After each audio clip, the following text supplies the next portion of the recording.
Hook গুলা এরকম ভাবে দিতে হবে যাতে এক্সট্রা টপ গুলা ইজিলি ভাবে বাঁধা যায়।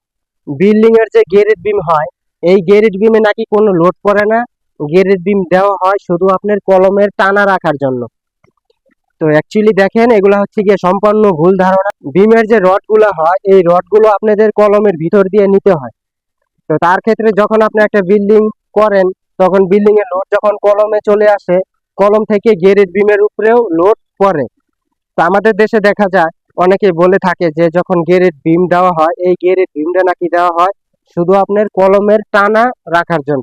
হুক গুলা এরকম ভাবে দিতে হবে যাতে এক্সট্রা টপ গুলা ইজিলি ভাবে বাঁধা যায়। যে রুমটা দেখাই, যখন আপনি একটা রড বাইন্ডিং করবেন, তখন রডটা এইভাবে এক্সট্রা টপটা যখন এইভাবে পরে, তখন অনেকে দেখা যে হুকের লাগিয়ে এক্সট্রা টপ বাঁধতে অসুবিধা হয়। এগুলো একদমই ভুল ধারণা।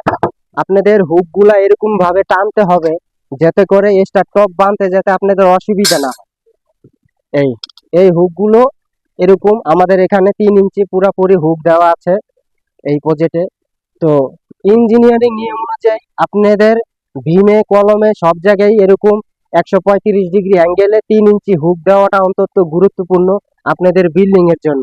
কারণ এই হুকগুলা যদি না থাকে তাহলে দেখা গেছে আপনাদের ভীমটা যে হবে, সেই ভীমটা বিল্ডিং কমপ্লিট শেষে সেই ভীম ফাটন ধরতে পারে। কারণ অনেকে বলে থাকেন বা অনেকে মনে করেন যে আপনার গেরেট বিমটা দেওয়া হয় শুধু কলমে টানা রাখার জন্য। এটা একদমই ভুল ধারণা। যখন আপনার বিল্ডিং এর লোডটা পড়ে, তখন গেরেট বিমের লোডটা অটোমেটিক চলে আসে। তো এই গেরেট বিম অবশ্যই আপনাদের এরকম হুকগুলা দিতে হবে। কারণ এই হুকগুলা যদি আপনারা না দেন, তখন গেরেট বিম যে কোনো সময় ভূমিকম্পের সময় ফাটন ধরতে পারে এবং কি ক্যারাক চলে আসতে পারে।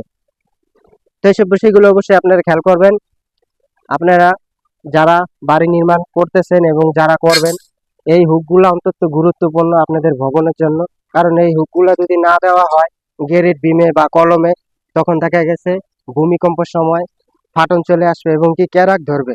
তো এই হুকগুলো অবশ্যই রাখতে হবে ভবনের কাজের সময়। কারণ আপনার বিল্ডিং ছোট হোক এবং কি বড় হোক, এই হুকগুলো অন্তত গুরুত্বপূর্ণ আপনাদের বিল্ডিং এর জন্য। এতে আপনাদের গেরেট বিম হোক এবং কি ছাদের বিম হোক বা কলম হোক, যে কোনো ক্ষেত্রেই এই হুকগুলো 135 ডিগ্রি অ্যাঙ্গেলে আপনাদের দেওয়া অন্তত গুরুত্বপূর্ণ আপনাদের বিল্ডিং এর জন্য। তো এইসব বিষয়গুলো অবশ্যই আপনারা খেয়াল করবেন যারা নতুন বাড়ি নির্মাণ করবেন এবং কি যারা করতেছেন। অনেকে এই হুকগুলো গেরেট বিমে দিতে চায় না, কারণ অজুহাত দেখায় যে টপ বাঁধতে অসুবিধা হয়। অ্যাকচুয়ালি না, একদমই এগুলো ভুল ধারণা।